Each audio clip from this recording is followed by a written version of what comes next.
Ito na, oh. Kita niyo. Temporarily load na ko.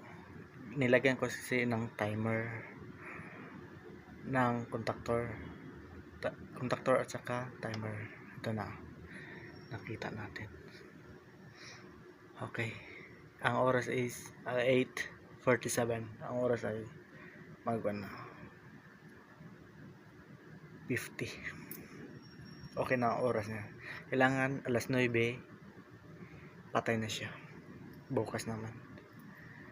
Ayan. Yan, nakita niyo. Ang oras, ang kanatan ay 8 mag 50, 47, 50. Pwede na. Late lang, medyo late na siya. Okay. Ito ang terminal niya. Makita na ninyo, no? Ito ang